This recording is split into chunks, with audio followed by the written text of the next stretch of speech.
welcome to my Esports VOD channel and welcome back to the 2024 Coco Invitational. I invited 32 of the best pro players and content creators to face off in a 2v2 for $1,000. Now, there is a little bit of a twist in the prize pool breakdown, since the most creative attack will be taking home more than the individual player at first place. Will they risk it all and go creative, or play it safe to get that first place prize? Hades is starting off with some Zap Quakes, already clearing out one of the multi-Infernos and getting one of those brand new multi-Archer towers down. And as you can see, the enemy queen was nearby and he was able to zap everything simultaneously. Getting that queen down is going to be huge value there as well, because his king has access to the scatter shot compartment, and with cleanup on the left hand side, he's also got his queen pathing for the town hall compartment. A skeleton spell to distract some of those huts, as well as the monolith here, because there's a lot of damage. The queen's going to be on that town hall and will easily take it down. And with the king and the queen clearing out both of those compartments, this has left easy access for the royal champion to go directly for that 9 o'clock corner compartment and go and help clear out that monolith in the heart of the base. We have got a bit of damage coming in here. Those clan castle troops slowing down the royal champion. The king cleared out the scatter shot beautifully there from that compartment as well. And here we go with the Lalo. Starting on the south hand side, Warden ability goes off, and as you can see, we have the double book active on the Warden, which will make everything immune from that incoming damage, but also heal all of these loons back up to full health as it approaches those back end multi-Infernos. This one on the left-hand side will go down, the Warden sniping it off, and Hades still has 2 freezes at hand to freeze this multi-Inferno for these loons pathing towards the left-hand side. Royal Champion still has her ability as well, which will help regenerate some health before she tries to get that enemy king down. There goes that final freeze with cleanup scattered around the base. Over a minute on the clock, and Hades has a whole bunch of loons pathing towards that north-hand side. Hades is in a really good position here, getting the first hit in for his team and first triple on the board. Now, he's done quite the regular attack on this one, so the second attack will have to be a creative hit from him, since they'll have 2 hits each in this 2v2. Nicely done. Real overkill over here. Nicely done, Hades. First hit, first triple on the board. Soam is coming in and he's doing the Royal Champion charge. As you can see, the fox is one of the brand new pets in the game, which makes that Royal Champion invisible. And whilst those few seconds where the Royal Champion is back on the board, Soam is deploying an invisibility spell just to keep that Royal Champion all the way to that Inferno here. As you can see now, the fox is making it invisible, and now with no more invisibilities remaining, he uses that recall spell and gets the Royal Champion back here. Now, clearing out some of those buildings around here was really crucial for the Flame Flinger. We had an Expo and a Mortar in there, if I'm correct, which does outrange the Flame Flinger. Now, the Flame Flinger gets some of those major defenses down single-handedly. In the meanwhile, he's also got those heroes pathing on that right-hand side. They're heading into the Town Hall compartment at the moment with a few loons for support. He's got some rocket loons. He's got some super minions in there. And he's got 5 bat spells, which means he has to make sure all of the splash damage is down. He really wants this scatter shot down there on that right-hand side, because we've got 3 single Infernos here.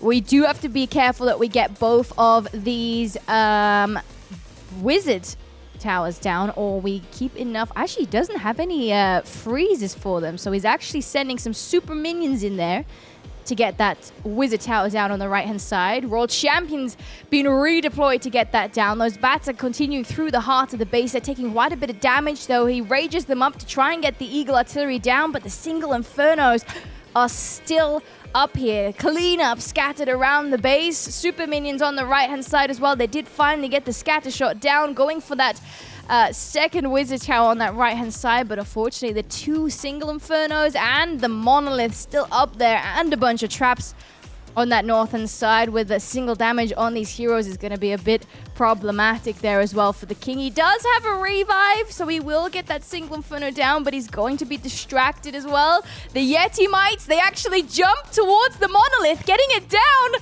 There's only one single Inferno remaining. Oh my days.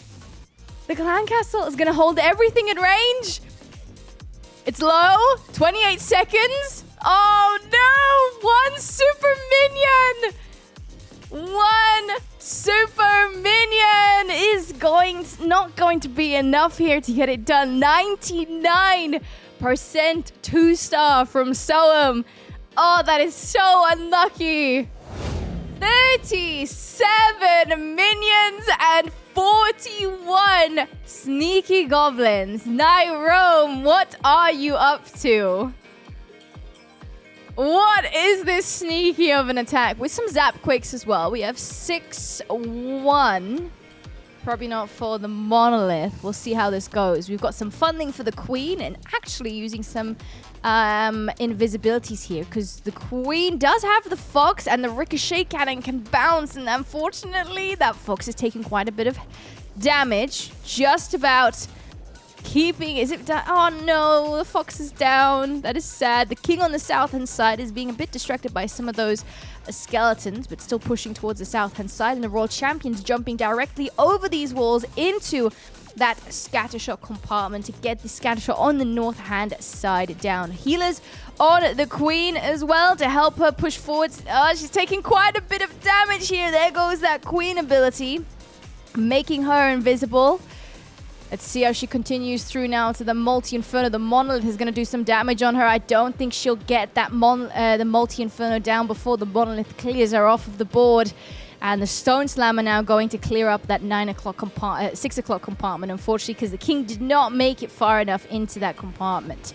Now the sneaky goblins, they're doing their thing. Sneaky goblins target those storages, target those collectors, and they've cleared up all the way around that town hall. He has to clear up some more on the left-hand side to get into the town hall compartment. There is an invisibility spell tower, so one goblin will have to go in to try and activate it. We've found some traps already. Here's a haste to speed it up because it might not get there in time. That will activate the invisibility spell tower, and then he'll return back to that town hall once that town hall is visible again with the majority of his goblins, and in fact final spell, the invisibility spell, to protect them, to secure the town hall. Now let's see what happens, because we have a lot of minions. We don't have a lot on the board left. There goes the warden ability, protecting them as they enter the town hall compartment. Now I don't know what's going to happen on the right hand side, but we're just charging in on the left to try and get these defenses down. The Eagle artillery hitting hard on all of those minions on the left-hand side. Oh, they're getting picked off one by one. Heartbreaking. Also, the multi-inferno regenerating some health here. Nice try from Nairo, but unfortunately will be falling short here with those minions and sneaky goblins. Nice try. We left some of those major defenses up here, which was a bit of a problem. That Eagle artillery stayed up all the way through the attack, doing a lot of damage all the way through. Very unfortunate that we lost that queen a little bit too soon. She had good pathing in here. If we kept her alive, she would be able to reach into here to get the monolith down. But nice try. Nice try. Soam is in again now. We have some root riders. We got log launch. We got some Valkyries in here as well.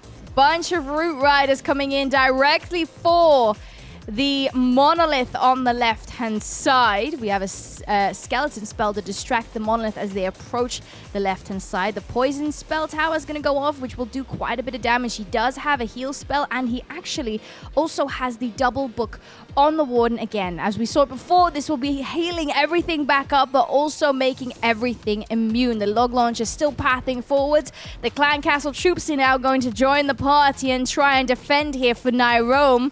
And we have a little bit of a split because we've got the queen going towards the left-hand side, and we also have the root riders on the right-hand side. Heal spell going off now in the heart of Nyrome's base. Soam is trying to keep everything alive to push towards the last end of the base. We've already secured the town hall.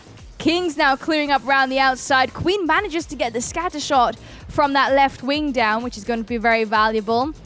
However, the single Inferno, good thing. Oh, it's actually on that mini ward. And mini ward helps push those troops further, giving them some extra HP. Now let's see how the Royal Champion does. With a freeze on the single Inferno, we do have one more invisibility. Royal Champion ability will help regenerate some health. This invisibility spell tower going off will make sure that the single Inferno will be the last defense still standing, but with over a minute on the clock, Soam has done it. We've got another triple on the board for Soam and Keko. Hades! Oh my days! Hades is doing a NOAHS ARK. He's brought in one of each troop. I don't know. This might be the first time that I get to see it done live at Town Hall 16. And he's also doing a Skelly Bat Donut. And he cleared off 2 Expos and a multi-inferno off of this base, clearing out that right-hand side.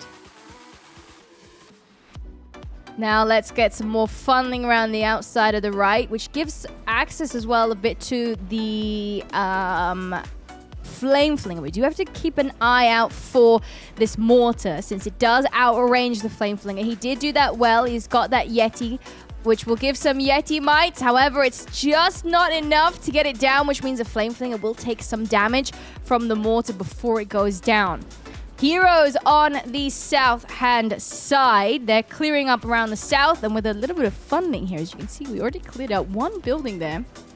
We'll probably enter a little bit in towards these defenses. We get that multi-inferno down. We already reached beautifully into the south-hand side. The Eagle Artillery is cleared off of the base, and we're dealing with those Clan Castle troops already. Now let's see what he does with the remaining of the troops, because he does have the Root Rider. He'll probably use the Root Riders to enter to this multi-inferno area, because he doesn't have any he actually has one regular wall breaker, no super wall breakers. The Root Rider is clearing out the outside first. We'll go forwards towards this defenses in here, and he's actually using that jump to connect this multi-inferno compartment to the Town Hall compartment. He wants these heroes to go in, and he'll probably use the Royal Champion to clear up those defenses around the outside. He does that beautifully. The King is jumping in. The single Inferno is doing some damage. Hades does realize that and uses a freeze to freeze the single Inferno. The Warden ability protecting that King that is in that Town Hall compartment. He wants to make sure he gets that first star from that Town Hall down. We've got to clean up a little bit around the outside from that Electro Dragon, which will keep the heroes nice and tight on those defenses as they're pushing forwards towards the Monolith, doing some heavy-duty damage. And he still has the Queen ability. He still has the Royal Champion ability, a freeze and an invis left. And this is such an overkill NOAHS ARK, one of each troop. What an attack. Hades absolutely crushing it. Absolutely phenomenal. GG's to Hades. This is exactly what they need now. This is putting them at 8 stars with 3 hits. Keko has the pressure on him. He has to do another 3-star to get it at 8 as well. We got 56.4 to 39.8 at the moment. Keko is in with the next attack, and the giant arrow is flying all the way across the base. This has activated the Town Hall, done some damage, but didn't clear anything off of the base. We've got cleanup on the south-hand side as well. Royal Champion will get this Eagle Artillery down. Very nice to see the Eagle Artillery go down early. And an extra Quake. Oh my days! Keko! He combined the damage from the arrow coming through, and we got that Monolith down as well. Everything combined was really nicely there. Queen still pushing forwards. Clean up on that right-hand side. Now he's got the blimp pathing forwards. It does find some seeking air mines. He did have a few loons to help test it for a few traps, and it does successfully take the Town Hall down. Now the Queen's still continuing on the left-hand side. She has got the double arrows. We saw that we had the giant arrow go through with her ability already, and the additional frozen arrow now. Not max level. However, it will be freezing all of those defenses, which helps specifically push through like the Monolith that was there, and it will just slow down the amount of damage that she will take as she pushes forwards with her Queen charge. Now, We've got a bunch of super barbarians already coming from that left-hand side with that warden, and we also have had a headhunter to help with the enemy heroes, and the mini apprentice warden helping push those heroes a little bit further, giving them an extra bit of an edge to go towards these defenses. Scatter shot. We got an invisibility on the queen. We want to keep the queen and the healers alive. Looks like the multi-inferno is doing some damage, so he's freezing this multi-inferno twice. There's some more traps. Oh, the healers are struggling there. There's the warden ability, which is actually really beautifully collecting almost everything other than those barbarians through as they push towards that right-hand side. And he hasn't even deployed the royal champion. She just started on the south-hand side now as well.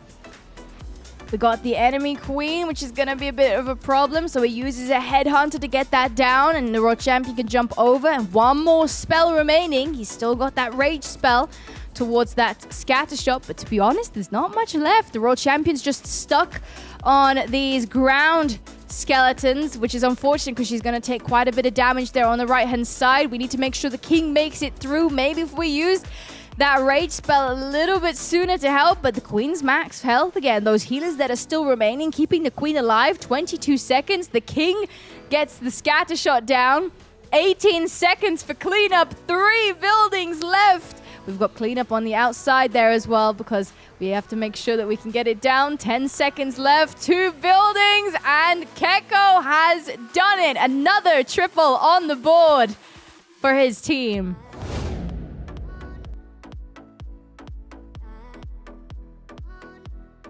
Zabquake on the left-hand side, clearing out a ricochet cannon, which targets can the ricochet shots can bounce from multiple targets. And on that right-hand side, we have a flame fling already starting there for Nyarome.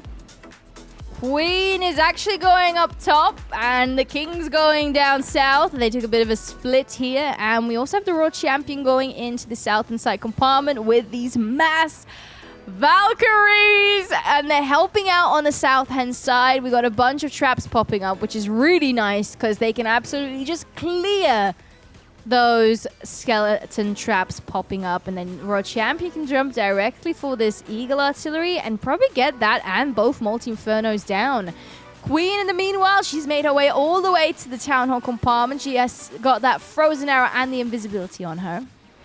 So there goes the invisibility, which will make sure that she can get that Town Hall down. She's getting the enemy king down in the process as well. And the Royal Champion, she did that beautifully, clearing out so many major defenses on that southern side. And we still have a bunch of Valkyries pathing from that right-hand side. With that Warden ability combined, they are able to absolutely just wipe out the scatter shot on the right-hand side. And we're also protecting them from the ricochet cannon because that does multiple damage in here, freezing it as those second bunch of Valkyries go towards it, getting that down with that rage spell as well. Nice combination. And we only have one major defense still remaining, which is that multi-inferno on the north-hand side. Now, we have lost the queen already, which means we have to make sure that these Valkyries make it.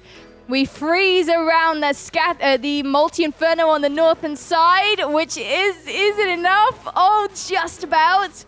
And we have one building left. Nyarome has done it yet again. Another triple on the board for Nyarome and Hades. Mass Valkyries at Town Hall 16. Maybe I should level my Valkyries up now.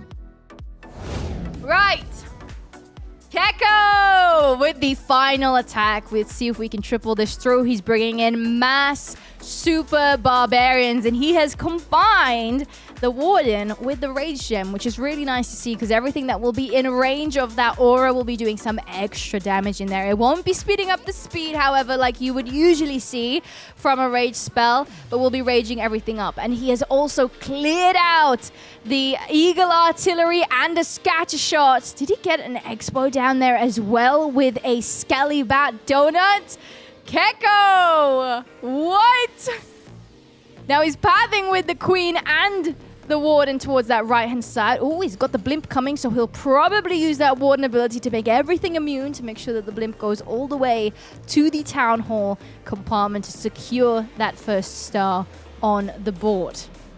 will be pulling those clan castle troops, so we do have to keep an eye on that. He has got a poison already. If he needs it, he can deploy it. The queen has taken quite a bit of damage here and has already gone to ability. Now here are the clan castle troops, which is very unfortunate for the queen. She just stepped in range of the monolith. That is so unfortunate.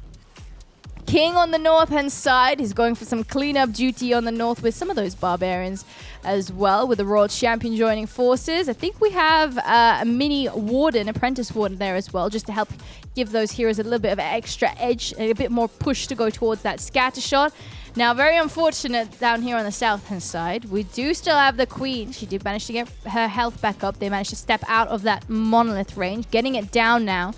Now, the problem we have is those healers, they're on the ward, and we needed a little bit of our health on that queen to push through, which is making it a little bit troublesome. King with that rage. Oh, the earthquake boots! Keko!